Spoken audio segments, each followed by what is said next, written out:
Olá pessoal, estamos de volta com o nosso curso de processo de fabricação mecânica e nessa aula a gente vai entrar já no tópico de processos a partir de conformação plástica. Nesse tópico a gente vai abordar um pouco mais a fundo os processos de laminação. Nas outras aulas a gente vai um pouco em outros processos de conformação de volumes. É bom relembrar da aula passada, onde nós vimos os processos de encruamento e cristalização, que o processo de encruamento vai estar presente nos processos que a gente vai ver agora. Lembrar que é um processo que vai ter endurecimento, vai ter aumento da resistência dos materiais através da movimentação de discordância. Então, vamos lá. Então, a gente pode dividir o tópico de conformação plástica de volumes em quatro principais processos de fabricação.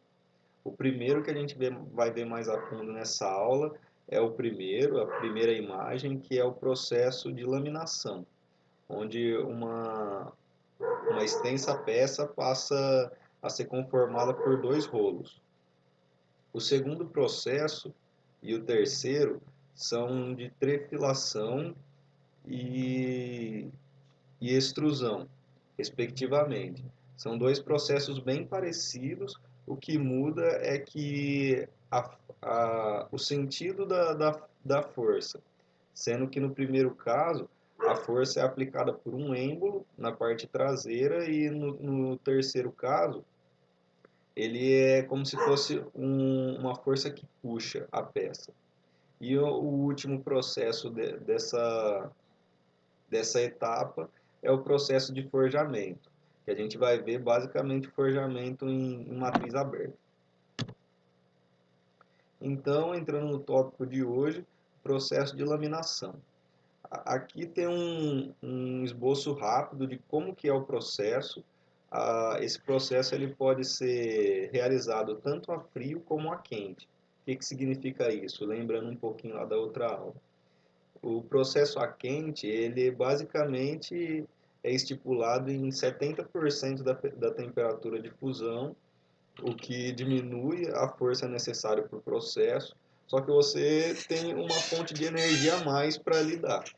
Então, isso pode encarecer por um lado e facilitar do outro.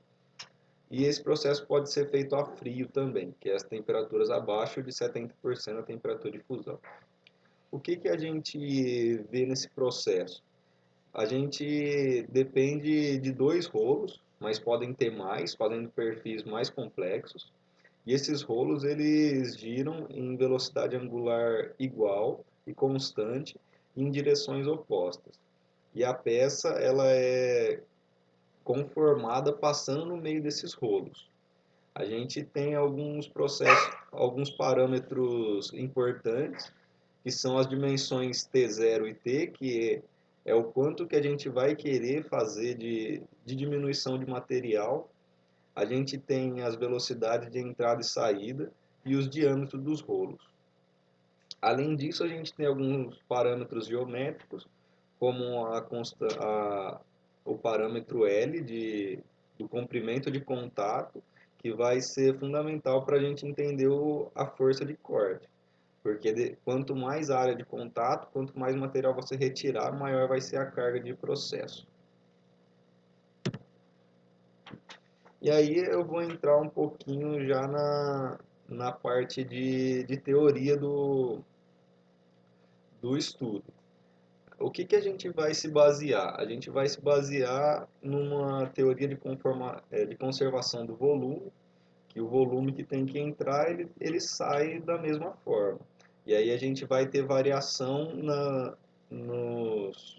nas dimensões, em proporção, uma diminui, o outro aumenta e assim por diante. E aí, como a gente vê na equação 2, é que a gente pode aproximar esse estudo para uma conservação de fluxo de material, que aí a gente consegue uma grandeza mais fácil de se medir, que é relacionar a velocidade de entrada com a velocidade de saída.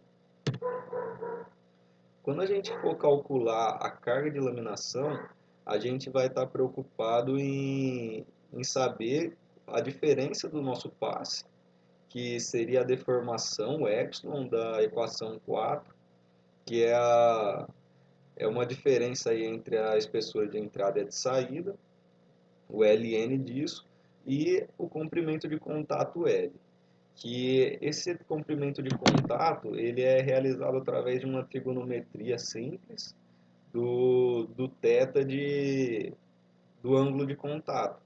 E quando a gente pode fazer uma simplificação que se esse θ for pequeno, a gente consegue falar que o θ é igual ao seno do θ e a gente consegue chegar nessa equação. Essa equação 5 ela é descrita pela tensão de fluxo média. E aí a gente apresenta dois coeficientes importantes aqui nesse tópico, que é o K, que é o coeficiente de resistência que o material vai apresentar diante da conformação, e o N, que é o coeficiente de atrito. E aí a gente sai com essa tensão de fluxo médio. E aí a força é basicamente uma relação aí entre a tensão e a área, que vai ser esse W, que é a espessura do material, vezes o comprimento de contato. Uma equaçãozinha aí de sigma é força sobre área, que aí a gente está calculando essa força, e a área é o comprimento de contato, aquela parte mais arredondada, e a espessura total do material.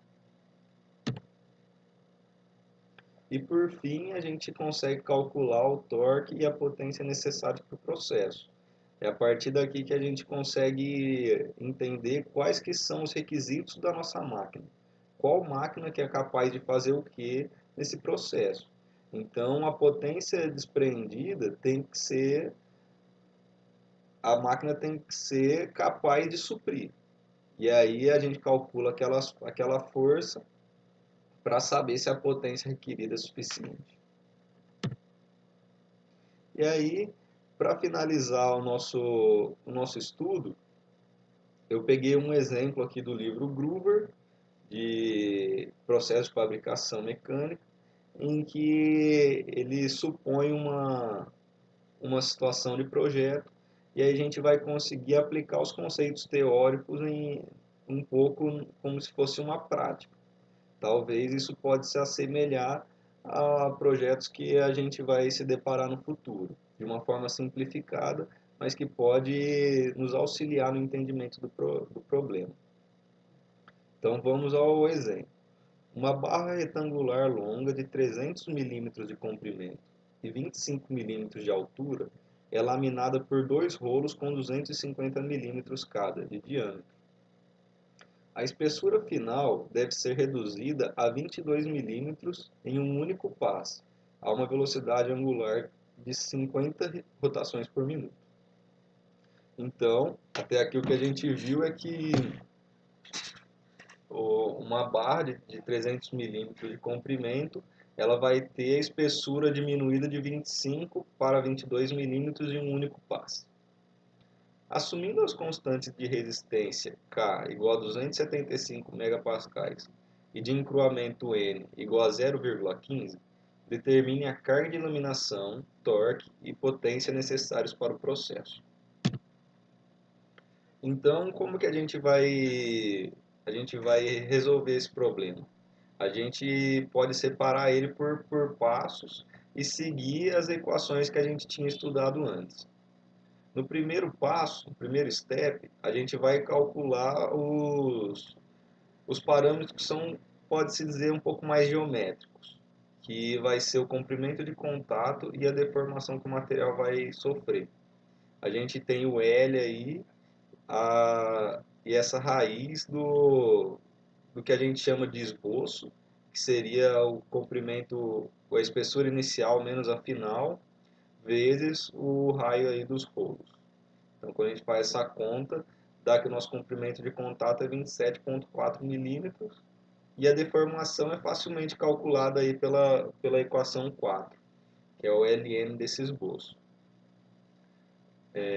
O esboço não, a divisão da espessura inicial pela final. E aí a gente tem esse fator de 0,128.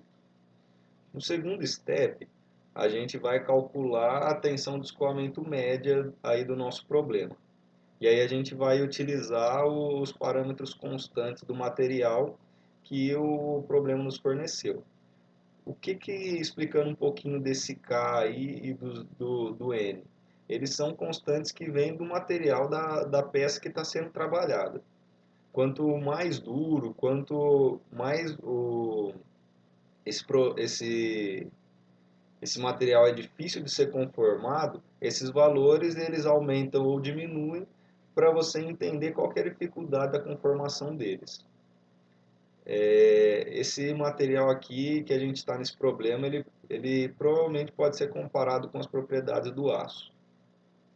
E aí a gente tem essa conta aí através da equação 5, e aí a gente apresenta esse coeficiente de essa tensão média de escoamento aqui de 175,7 megapascais. E por fim, a gente pega esse valor de tensão e é capaz de calcular a força e os derivados que são torque e potência, através das equações 6, 7 e 8. Aí é uma simples aplicação de fórmulas e a gente consegue ver que a força que é vista nesse tipo de problema é uma força bem grande. Num problema desse que a gente está tirando um passe de 3 milímetros, 1,5 de cada lado, a gente tem uma força de aproximadamente 1.400 kilonewtons no processo. E uma força dessa, ela vai equivaler a uma potência de 207 quilowatts. Então a gente está falando de processos que dependem de muita potência dissipada ali para conseguir realizar o trabalho. E, e o torque também é um valor adicional aí para as nossas análises.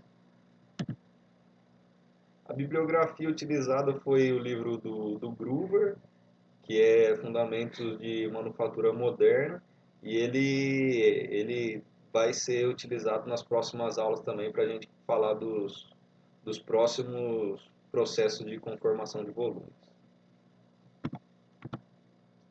Muito obrigado pela atenção, espero que vocês tenham entendido e nos vemos na próxima. Até mais.